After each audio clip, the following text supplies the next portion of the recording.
Hello, good morning everyone. आप सभी का मैथमेटिक्स क्लास में स्वागत है। आज हम लोग क्रॉस मल्टीप्लिकेशन मेथड पढ़ने वाले हैं। अब तक linear equation in two variables के पेयर ऑफ इक्वेशन का सब्स्टिट्यूशन मेथड और एलिमिनेशन मेथड सीख चुके हैं। आज हम क्रॉस मल्टीप्लिकेशन मेथड सीखेंगे, ठीक है ना। उसके बारे में समझेंगे, तब जाकर एक्सरसाइज 3.5 शुरू करेंगे। तो आज हम देखने जा रहे हैं क्रॉस मल्टीप्लिकेशन मेथड। उम्मीद है आप अपने घर में सभी लोग सुरक्षित से होंगे और लॉकडाउन के नियमों का पालन कर रहे होंगे।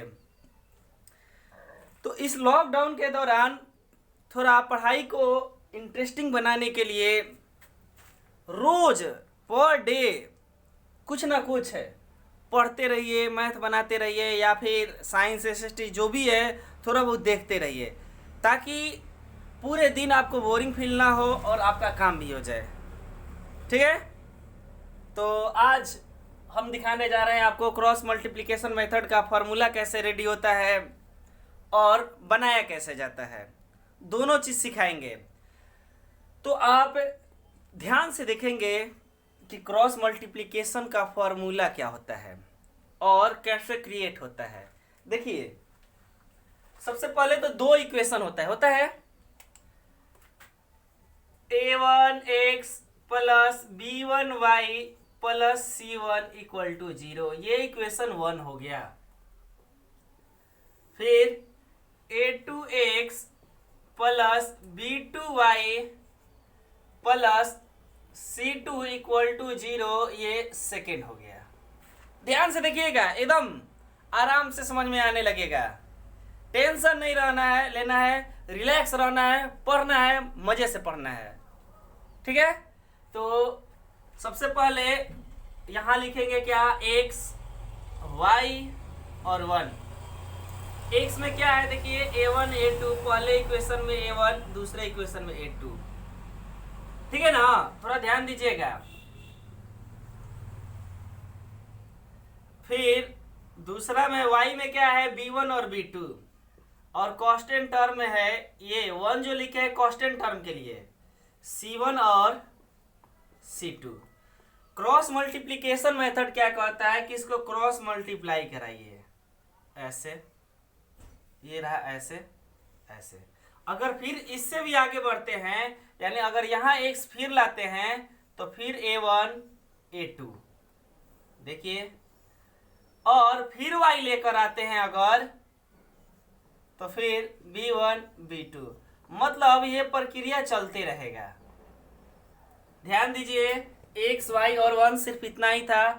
x का मतलब ये a1 a2, ये जो कोफिशिएंट में है पहले इक्वेशन और दूसरे इक्वेशन का। फिर y में b1 b2 और कांस्टेंट टर्म को 1 लिखा जाता है, जिसको c1 c2 कहते हैं। फिर x y अगर 1 लिखना चाहते तो फिर 1। तो देखिए ध्यान से, क्रॉस मल्टीप्लिकेशन मेथड कैसे होता है। अगर x को लेके चलते हैं, देखिए अगर हम x को लेके चले तो बंद, तो उसके बाद क्या आ गया, b1 इंटू में c2, और फिर हो जाएगा माइनस b2 इंटू में यहाँ c1, ठीक है ना। देखिए x लेकर चले, ध्यान से x लेके चले तो x वाला बंद, तो आया आपका b1 इंटू में c2, क्रॉस मल्टीप्लिकेशन हो गया। और देखिए ध्यान से, b2 इंटू में c1, तो यहाँ माइनस b2 इंटू में c1 हो गया। ये x के लिए। y के लिए इसी तरह से लेके चलिए, तो y बंद, तो उसके बाद देखिए c1 a2 minus c2 a1, तो y में देखिए ध्यान से, ये बंद, तो आगे c1 a2 minus c2 a1। अब 1 को यानी कांस्टेंट टर्म को लेके चलिए, तो a1 b2 minus a2 b1, यानी 1 बाई में, देखिए ध्यान से, 1 को लेके चले तो 1 बंद, तो a1 b2 minus a2 b1। अब बारी बारी से एक बार इतना इक्वल टू 1 रखिए, एक बार इतना इक्वल टू 1 रखिए, देखिए x बराबर एक बार कांस्टेंट टर्म वाला रखिए और y बराबर एक बार कांस्टेंट टर्म वाला रखिए। तो यहाँ लिखेंगे इफ x y में b1c2 minus b2c1 equal to 1 लिखिए 1 बाई में a1b2 माइनस a2b1 देन तब क्या होगा, देखिए ये डिवाइड में इधर जाएगा तो मल्टीप्लाई में, तो आपका x बराबर हो जाएगा, देखिए ध्यान से, b1c2 माइनस b2c1 बाई में a1b2 माइनस a2b1। यही x का फॉर्मूला हो गया। ये आपको हर हाल में याद करके रखना है कि x बराबर होता है b1c2 माइनस b2c1 बाई में a1b2 माइनस a2b1। क्लियर? ये आपका x बराबर आ गया। अब एक बार इसको इक्वल टू इसको रखिए, इफ y बाई में c1a2 minus c2a1 equal to 1 by में a1b2 माइनस a2b1 देन तब क्या होगा, ये इधर चला जाएगा, यानी y बराबर आ गया c1a2 माइनस c2a1 बाई में a1b2 माइनस a2b1। अब मान लीजिए ये आपको निकालना सिखा दिए, फॉर्मूला आ गया, थोड़ा सा याद करने में परेशानी हो रहा है, तो कैसे याद करेंगे, ध्यान दीजिएगा।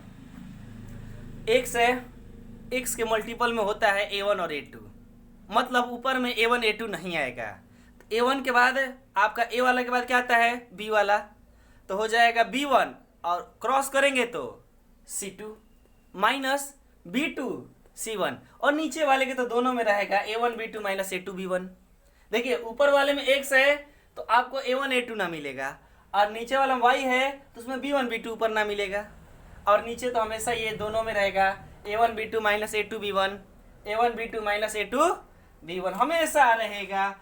तो अगर आपको पूरा प्रोसेस नहीं याद करना है तो सिर्फ ये दोनों फॉर्मूला याद रखना है कि x बराबर आपका हो गया b1c2 माइनस b2c1 बाई में a1b2 माइनस a2b1, और y बराबर हो गया c1a2 माइनस c2a1 बाई में a1b2 माइनस a2b1। इसको आप नोट करेंगे, ध्यान दीजिएगा उसको और ध्यान से नोट कीजिएगा।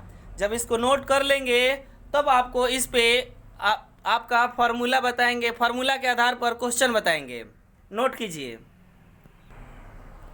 अब हम एक्सरसाइज 3.5 का फर्स्ट क्वेश्चन देखेंगे।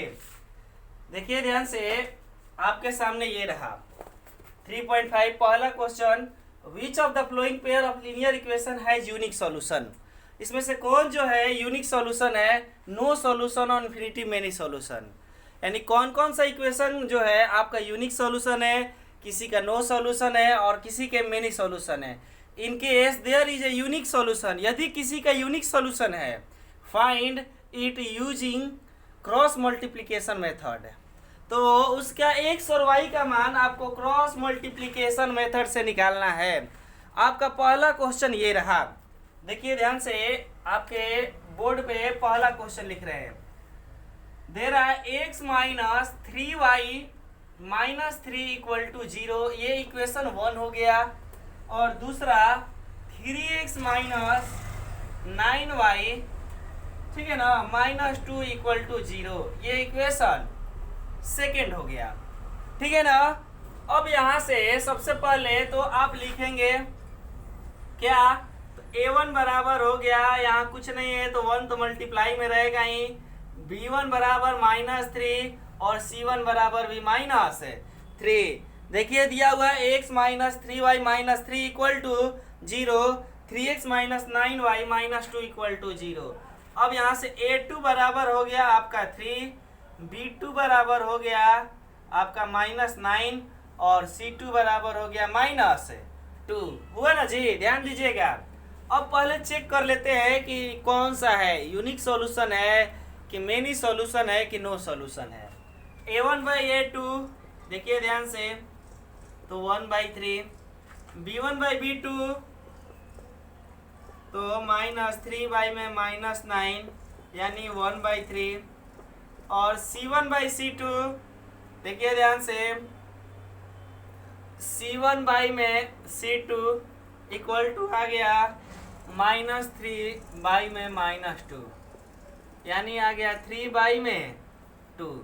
देखिए दो इक्वल है लेकिन तीसरा इक्वल है नहीं है, तो लिखेंगे since a1/a2 is not equal to b1/b2 is not c1/c2। ठीक है ना।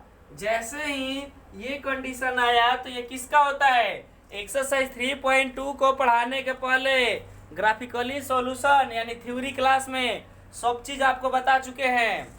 तो ये जो होता है पैरेलल लाइन का कंडीशन होता है, और पैरेलल लाइन का कोई सॉल्यूशन नहीं होता है, so it has no solution. अब जब नो सॉल्यूशन है इसका क्रॉस मल्टीप्लिकेशन मेथड से निकालना नहीं है, यानी एक्स और वाई का वैल्यू आपको फाइंड नहीं करना है। क्लियर। यानी कि सबसे पहले तो आपको चेक करना है हर एक क्वेश्चन में कि वो किस सॉल्यूशन का है, इन्फिनिटी मेनी सॉल्यूशन है, यूनिक सॉल्यूशन है या नो सॉल्यूशन है। जैसे इसका नो सॉल्यूशन आया, अब इसको एक्स और वाई का वैल्यू नहीं निकालना है इसका। अगर यूनिक सॉल्यूशन आ जाए तो उसका एक्स और वाई का वैल्यू निकालना है। चलिए इसको नोट कीजिए, फिर आपको एक यूनिक सॉल्यूशन वाला भी दिखा दे रहे हैं, नोट कीजिए। अब आपको क्वेश्चन नंबर 3.5 का 1 का 2 यानी सेकंड बताने जा रहे हैं। फर्स्ट क्वेश्चन का सेकंड देखिए, इस तरह से दिया हुआ इक्वेशन आपका 2x + y = 5। इसको पहले इधर ले आइए, तो 2x + y - 5 = 0। फिर दिया था कि 3x + 2y = 8, सो 3x यहाँ प्लस है ना तो प्लस ही रखिएगा, 3x + 2y - 8 = 0।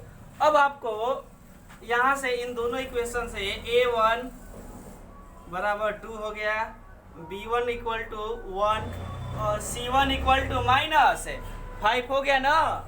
अब यहाँ से देखिए दूसरा a2 = आ गया 3, b2 = आ गया 2 और c2 = आ गया -8। क्लियर हो रहा है ना, किसी तरह का कोई परेशानी नहीं है ना।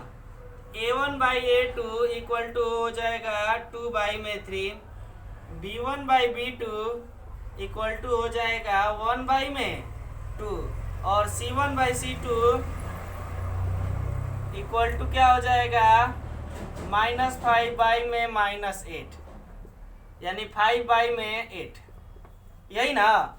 तो आपका क्लियर दिखाई दे रहा है a1/a2 इज नॉट b1/b2। लिखेंगे सिंस a1/a2 इज नॉट है b1/b2, so it has unique solution. Unique solution, और जब यूनिक सॉल्यूशन है तो आपको पहले ही बोल चुका है कि क्रॉस मल्टीप्लिकेशन मेथड से एक्स और वाई का मान निकाल लीजिए। तो फॉर्मूला क्या होता है, x = देखिए ध्यान से, b1 c2 - b2 c1 by में a1 b2 - a2 b1, यही ना। अब देखिए ध्यान से, b1 का वैल्यू आपका क्या है, बोर्ड पे ध्यान दीजिएगा।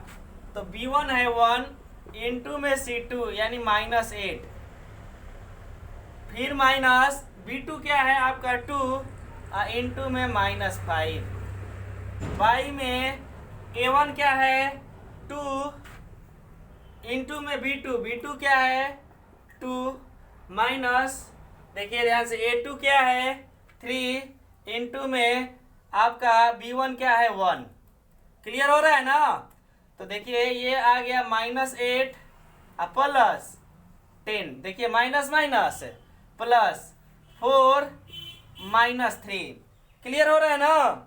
तो यहाँ से आ गया 2, देखिए ध्यान से 8 में से 10 में से 8 गया 2 और 4 में से 3 गया 1, यानी क्या आ गया 2 आ गया। x का वैल्यू आपका 2 आ गया।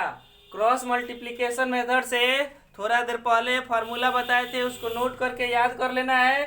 फार्मूला यही था b1c2 माइनस b2c1 बाई में a1b2 माइनस a2b1। देखिए b1 आपका 1 है तो 1 इंटू में c2 तो माइनस 8, फिर b2 आपका 2 है, देखिए ये माइनस, ये वाला यहाँ माइनस, b2 2 है, इंटू में c1 माइनस 5 है।